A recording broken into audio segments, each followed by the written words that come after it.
여러분, 여러분은 어떤 사람이 가장 좋은 사람이라고 생각하십니까? 사람에게는 밖으로 보이는 조건보다 더 중요한 것이 있는데 그것은 속에 있는 마음입니다. 좋은 사람이라고 한다면 우리가 생각할 때 마음씨가 착한 사람을 말합니다. 이런 사람은 누구든지 좋아합니다. 다른 것은 다 좋더라도 마음이 착하지 못하여 고약하고 삐뚤어져 있는 사람은 좋은 사람이 아닙니다. 이런 사람과 가까이 있는 사람들은 불행한 사람들입니다. 내 주위에 내 옆에 있는 사람들이 좋은 사람이어야 되는데 왜 간혹 가다 보면 악한 사람들이 있잖아요. 참 힘들게 하는 분들이 있다는 것이죠. 그래서 내가 상처받지 않아야 될 것들도 그 사람 때문에 상처를 받을 때가 많이 있습니다.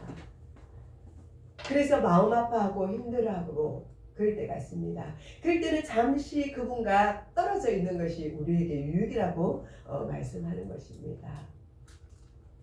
저도 여기까지 이렇게 살아올 때 좋은 분도 있었고 또 저를 힘들게 하시는 분들도 있었습니다. 물론 우리는 주님 때문에 기도하고 그분을 위해서 더 기도를 해야 되지만 그렇지 않을 경우에는 조금 떨어져서 저분에 대해서 우리가 한 번 더 생각해보고 그분을 위해서 기도해 줄 때 그것이 더 나에게 유익이라고 생각이 듭니다. 아멘. 사람은 외모보다 중요한 것이 마음입니다. 우리 하나님께서는 사람을 볼 때 외모를 보지 않으시고 그 중심을 보신다고 사무엘상 16장 7절에 말씀하셨습니다.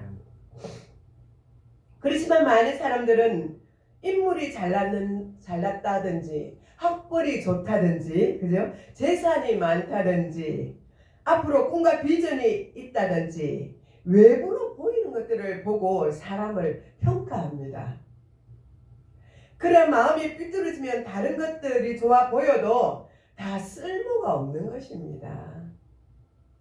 베드로 3장 3절에서 4절에 보면 베드로 사도는 예수님을 믿는 여인들에게 이렇게 말씀하셨습니다.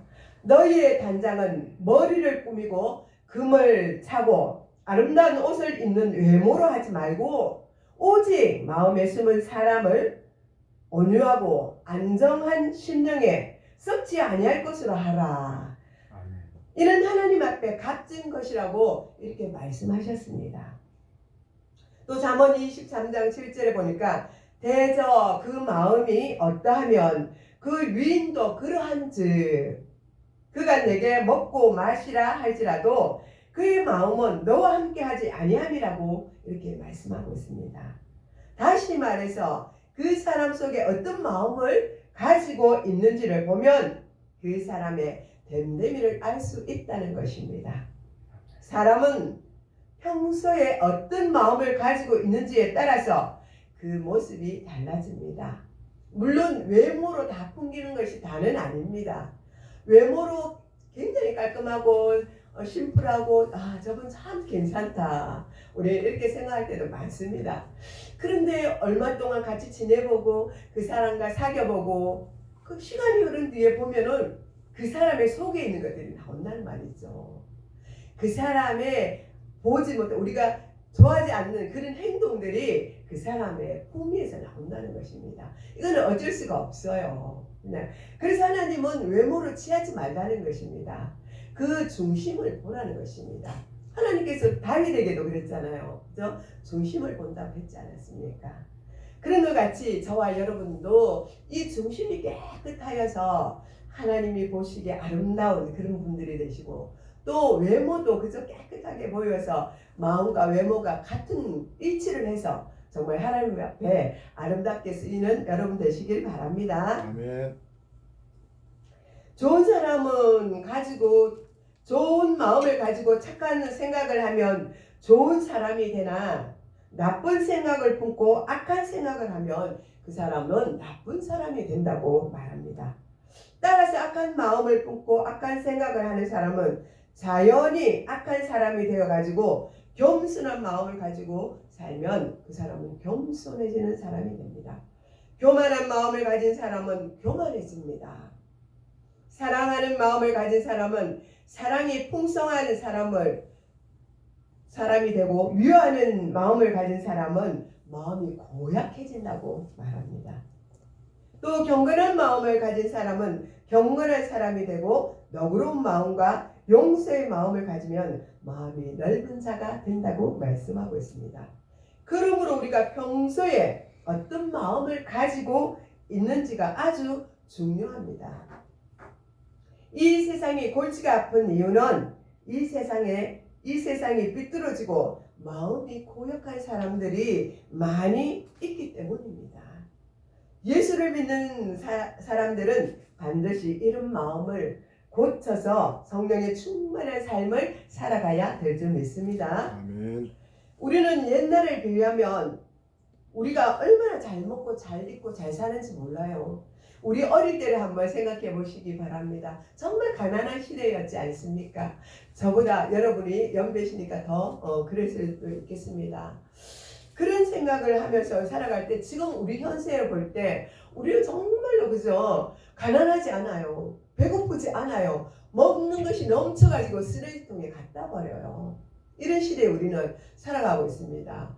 의복도 그랬습니다. 그죠? 조금만 그러면 헤어지고 떨어진 옷을 입은 사람 볼 수가 없어요. 정말 힘든 사람들도 옷은 그래도 그나마 잘 입고 다니시는 걸 우리는 다 볼 수가 있습니다. 인류가 이루어놓은 문명인 물질적, 기술적, 사회 구조적인 발전, 자연 그대로의 원시적 생활에 상대하여서 우리 지금 현 세대가 너무나 세련되고 너무나 그저 좋은 세대에 우리가 살아가고 있는 것입니다. 세월이 갈수록 생활이 무척 우리는 편리함을 느끼고 살아갑니다. 그럼에도 불구하고 골치 아픈 문제가 과거보다 더 많이 일어나는 주된 원인은 우리 인간 자신들 때문입니다. 왜 우리 인간이 문제가 됩니까? 왜냐하면 인간의 마음이 병들어 있기 때문입니다. 이전의 마음들은 우리 어릴 때는 순수했어요. 깨끗했어요. 그죠? 보면은 어쨌든 내가 내 주위에 있는 사람들이 어렵고 힘들면 도와주려는 그런 마음들이 있었어요. 근데 문명이 발전할수록 세월이 흘러갈수록 우리가 점점 더 잘 살게 되면서 다 잊어버리는 것 같아요. 우리 속에 있는 그 착한 마음들이 다 사라진 것 같아요. 그래서 그런 사람들이 자꾸 늘어나지 않습니까? 그렇기 때문에 우리 마음이 병들 수밖에 없는 것입니다. 잠언 18장 14절에 보니까 사람의 심령은 그의 병을 능히 이기려니와 심령이 상하면 그것을 누가 일으키겠느냐 이렇게 묻고 있습니다. 성경은 사람이 마음먹기에 따라 병이 생기기도 하고 병이 치료가 되기도 한다고 말하고 있습니다. 이는 사람의 육신이 영향을 많이 받기 때문입니다. 만약 죽을 병에 걸린 사람이라도 자기 마음 상태에 따라 살 수도 있고 그대로 죽을 수도 있습니다. 한 청년이 생명보험을 타기 위하여 종합검진을 받았습니다. 그런데 검사 결과 위암이라는 진단이 나왔습니다. 그래서 보험에 들 수가 없다는 판단이 났습니다. 평소에 이 청년은 성실하게 살아왔습니다. 그런데 이 청년이 이 검사 결과를 받고 너무 충격을 받았습니다. 그래서 그는 뼈가 마르는 심령에 고통을 받게 되었다고 말하고 있습니다. 그 얼마 후에 이 청년이 자기가 가던 그 주치의를 만나 자기에게 일어났던 일을 이야기를 했습니다. 선생님, 검사를 받았더니 검진에서 이런 결과가 나왔습니다. 나는 그래서 너무 고통스럽고 지금 힘듭니다. 제가 암에 걸렸다고 합니다. 이렇게 말하는 것이었습니다. 이 이야기를 잘 듣고 있던 그 청년의 주치의가 자기가 평소에 생각하던 그 청년은 그렇지가 않았거든요. 굉장히 건강한 모습이었고 생각이나 모든 것들이 강건하다고 이렇게 생각했는데 검사를 받고 나서 며칠 상간에 이 청년의 모습을 보니까 너무너무 그냥 실망스러운 모습으로 된 거예요. 얼굴은 창백해지고 두 눈은 충혈이 되고 또 탈진하여서 아무것도 먹지 못하고 중환자가 되어버린 이 청년을 보고 너무나도 놀라서 다시 검사를 해보십시오. 저는 그렇게 생각하지 않습니다. 하고 그 청년에게 권유를 했습니다. 그래서 이 청년은 다시 재검을 하게 되었습니다. 그런데 그 재검 결과를 보니까 위암이 아니라는 소견이 나왔습니다. 할렐루야. 네. 먼저 검사가 오진이었습니다. 근데 그 청년은 위암에 걸리지 않았는데도 걸린 사람보다 더 낮게 그 수치가 나왔던 것입니다. 다시 검진을 하여 보니 더 건강한 상태였습니다. 그것은 자기가 병들었다는 소리를 듣고 우리 마음이 벌써 병이 드는 거예요. 그래서 그때부터 자기는 이제는 살아갈 그 엄두를 못 냈던 거예요. 그런데 마치 자기 마음에 자기를 주치하던 의사 선생님을 다시 만나봐야 겠다는 생각에 그분이 검사해보라 소리를 안 했잖아요. 검진 때문에 그 사람은 검진인 거잖아요. 근데 의사 선생님이 다시 재검을 해보세요 하니까 병이 없는 거예요. 이것이 뭔가 하나님의 또 기적일 수도 있지 않겠습니까? 어떻게 한 사람의 건강 상태가 끝과 끝을 왔다 갔다 할 수가 있습니까? 그 이유는 위암 선고를 받은 청년이 극도로 근심하여 죽음의 공포에 휩싸여 면역 기능이 아주 많이 낮아졌기 때문이었습니다. 그러나 며칠 후 이전에 검사 결과가 오진으로 나오자 그 소식이 마음에 말할 수 없는 기쁨이 되어 그 면역 체계가 그 이전보다 더 강화가 되었다는 것입니다. 그렇습니다. 우리는 마음먹기에 달린 것 같습니다. 우리 생각이 어떠냐에 따라서 참 그죠? 병도 그죠? 또 병이 생기거나 그 병을 치유받거나 물론 예수님에 나와서 예수님께 기도해서 그죠? 우리가 치유받는 것도 있습니다. 근데 이렇게 마음이 중요하다는 것입니다. 영국의 킹스병원 연구팀은 조직검사를 통하여 유방암 진단을 받은 여성들이 암을 대처하는 자세에 따라 수명이 판결된다고 발표를 했습니다.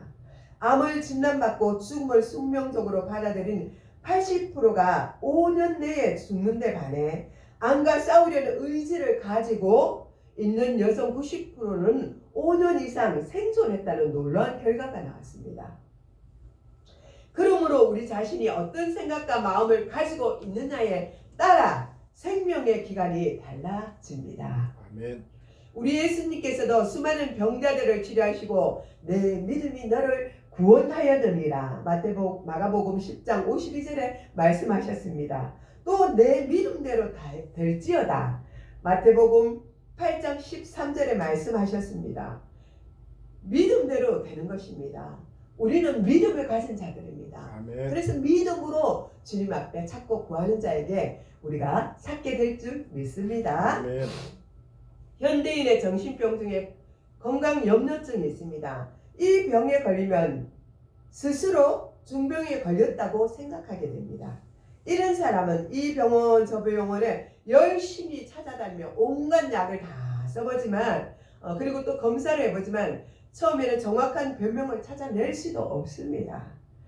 의사는 이런 사람에게 신경성이라고 염려하지 말라고 충고를 해줍니다. 그러나 이런 사람은 계속 염려를 하며 찾아다닙니다. 그러던 어느 날 자신이 걸렸다고 생각하는 그 병에 진짜로 걸렸다는 진단을 받게 됩니다. 이 사람은 예전에 자신의 병을 진단하지 못했던 의사들은 다 엉터리였다고 욕하지만 사실은 아무 병도 없었으며 자신이 마치 병들었다고 생각하고 병자처럼 살다 보니 계속 면역성이 떨어지면서 진짜 환자가 된 것입니다. 여기서 우리는 진짜 잘 생각해야 한다는 것을 알았습니다. 마음이 병든다는 것은 생각을 잘못하는 것에서 비롯되는 것입니다. 아멘. 여러분 중에 가장 큰 문제는 우리 마음이 병들었다는 생각을 가지는 것입니다. 사람은 마음을 잘 지켜야 합니다. 육신의 병이 생기는 것도 문제가 되지만 마음의 병은 육신의 병보다 더욱 무서운 것입니다. 아멘. 사실 육신의 병은 마음으로 이길 수가 있습니다. 그러나 우리 마음이 병이 되면 해결하지 못합니다. 그래서 성경에는 사람의 심령은 그의 병을 능히 이기려니와 심령이 상하면 그것을 누가 이기겠느냐. 잠언서 18장 14절에 말씀하고 있습니다. 우리의 마음은 문이 없으므로 마음속에 떠오르는 생각을 통제하지 못합니다. 한순간에 온갖 것들이 다 들어와 우리의 마음을 헤집어 놓을 수가 있습니다. 마태복음 15장 19절에서 20절에 보면 예수님께서 마음에서 나오는 악한 생각과 살인과 간음과 도둑질과 거짓 증언과 비방이니 이러한 것들이 사람을 더럽게 하는 것이라고 말씀해 주셨습니다. 남을 미워하고 죽이고 싶어하고 음란한 마음 또 원망하는 마음과 같은 악한 마음 이 마음이 사람을 병들게 합니다. 악한 생각이 계속 드는 이유는 세상이 점점 타락해져 가기 때문입니다. 뉴스와 방송, 영화와 같은 매체 문화가 우리 안에 입력이 되어 자신도 모르는 사이에 악에 물들게 되어 있습니다. 그런 사실을 우리 자신조차 모를 때가 있습니다. 또 우리 마음에 타락의 근성이 또 남아있기 때문입니다. 예레미야서 17장 9절에 보니까 만물보다 거짓되고 심히 부패한 것은 마음이라고 하였습니다. 그러니 마음이 참 중요한 것입니다. 아멘. 악한 마귀가 계속 생각을 집어넣기 때문입니다. 우리가 해서는 안 되는 것까지 마음을 병들게 하고 육신도 병들게 합니다. 사람이 불행하게 되는 것은 마음이 지옥이기 때문입니다. 이런 사람은 아무리 잘 살아도 소용이 없습니다. 참으로 불행한 사람입니다. 사람이 행복하려면 마음이 천국이 되어야 합니다. 아멘. 늘 마음이 편안하고 기쁘고 즐거우면 불만이 사라지고 감사한 것뿐이고 마음의 찬송이 절로 나옵니다. 지금 이 세상을 떠나도 아무 꺼리낌이 없다면 그 사람 마음에는 이미 천국이 임한 것입니다. 그러기에 행복은 마음먹기에 달렸습니다. 행복은 평소에 있는 것이 아니라 행복은 마음먹기에 달렸습니다. 아멘. 하나님은 언제나 우리에게 복을 주고 싶어 하십니다. 아멘. 하나님은 만복의 근원이 되시기 때문입니다. 그러나 많은 사람들이 하나님의 복을 받을 준비를 하지 못하고 있습니다. 복을 받으려면 먼저 마음부터 준비해야 합니다. 깨끗한 마음, 깨끗한 그릇이 되어야 하는 것입니다. 룻기서를 보면 룻이 젊은 나이에 가부가 되어버렸습니다. 그러나 홀로 된 시어머니를 봉양하면서 일평생 그 어머니와 같이 살기로 했습니다. 그러던 중에 하나님께서 보아스를 만나는 복을 주셨던 것입니다. 그와 결혼을 하게 되고 룻은 다윗의 조상이 되는 영광을 누리게 되었습니다. 룻은 좋은 마음을 가졌으므로 하나님이 주신 복을 받았던 것입니다. 우리가 이렇게 복을 받는 그릇이 되면 좋겠는데 이런 마음을 가지는 것이 쉬운 일이 아닙니다. 우리의 상한 마음, 우리의 병든 마음, 우리의 깨어진 마음은 내 힘으로 치료되지 못하지만 하나님은 치료하시는 분이십니다. 아멘. 하나님은 나를 고쳐주시는 분이십니다. 아멘. 오늘 말씀에 하나님은 우리에게 새 영, 즉 성령을 보내주셔서 돌같이 굳은 마음을 살처럼 부드러운 마음으로 고쳐주시겠다고 말씀하셨습니다. 아멘. 하나님께서 우리에게 성령을 부어주시면 우리 마음이 부드러워집니다. 아멘. 우리 마음에 변화가 일어납니다. 아멘. 하나님은 사람을 변화시키십니다. 아멘. 봄이 되면 겨울에 얼어있던 땅을 농부가 기경을 하듯이 하나님께서 돌짝 같은 우리의 마음을 깨어 부셔주시고 전기로 다 때려 부셔주십니다. 아멘. 우리가 예수님의 십자가 앞으로 나아갈 때 성령님은 우리 마음을 고쳐주십니다. 우리의 병든 마음을 고쳐주십니다. 아멘. 병든 마음을 고칠 길은 예수님 앞에 나아가는 길밖에 없습니다. 아멘. 다시 말해서 성도는 성령의 은혜를 충만하게 받아야 합니다. 아멘. 말씀과 기도와 찬양을 통해 은혜 받을 성도로서 바르게 살아가야 합니다. 아멘. 김욱두 목사님은 한국의 초대교회 유명한 부흥사로 많은 능력을 나타내어 가는 곳곳마다 많은 신도들이 모여 은혜를 받았다고 말하고 있습니다.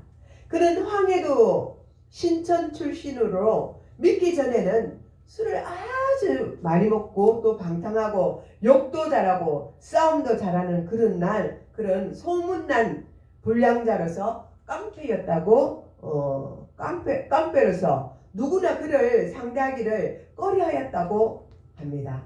그래서 김익두가 나타나면 많은 사람들이 나타나는 소리만 들어도 그냥 그 주에서 다 사라지고 만답니다. 얼마나 그렇게 사람들을 못 살게 굴었으면 그렇게 했습니까? 그죠? 그런데 그가 어느 날 예수를 믿고 회개하고 나니 새 사람으로 변화되었다고 합니다. 그가 어느 날 밤에 교회에 가서 기도를 하는데 하늘에서 달 같은 불덩어리가 뱅뱅 돌면서 내려와서 목사님 마음속에 뜨겁게 들어왔다고 말씀하셨습니다. 그 후부터 그는 그 목사님에게는 능력이 나타났다고 합니다.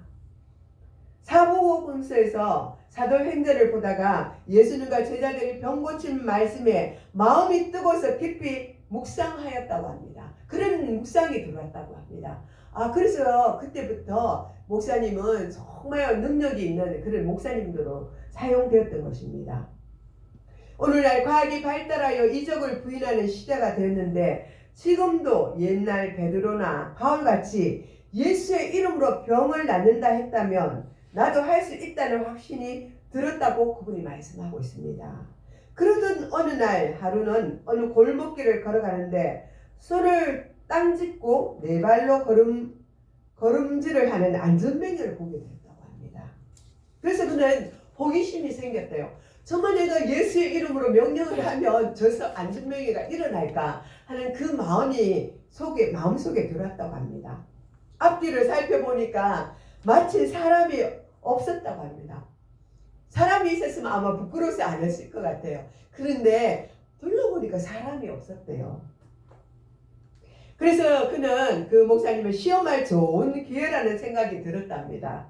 그 병자에게 가까이 가서 그 손을 잡고 예수의 이름으로 명하노니 안전뱅이야 일어나라 이렇게 명령을 했답니다.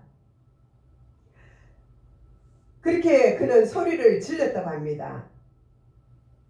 그렇게 소리를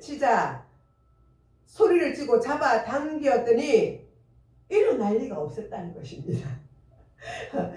그 목사님은 사람이 없었던 것을 다행으로 생각하고 다시 집으로 돌아와서 기쁜 생각에 잠겨 기도하였다고 합니다. 사람이 볼까봐 두려워하는 것이 벌써 자기 마음에 확신이 없는 증거임을 부끄럽게 생각하고 믿음이 없음을 알고 집에 와서 간절히 회개하였다고 합니다. 그때 마침 교인이 찾아와 어린아이가 위급하니 와서 기도해 주시라고 하여 즉시 가서 병자를 위해 기도하여 주고 돌아와서 금식 기도를 하고 철야를 하였다고 합니다. 아침에 어린아이가 나았다는 소식을 목사님은 듣게 되었다고 합니다. 성령님께서 고쳐주심을 그는 확신하였다고 말하고 있습니다. 그렇습니다. 우리가 그저 어떤 믿음으로 저분에게 손을 좀 얹어서 기도했으면 좋겠는데 내 마음에 그것이 왔는데요. 저도 그렇게 안 될 때가 참 많아요.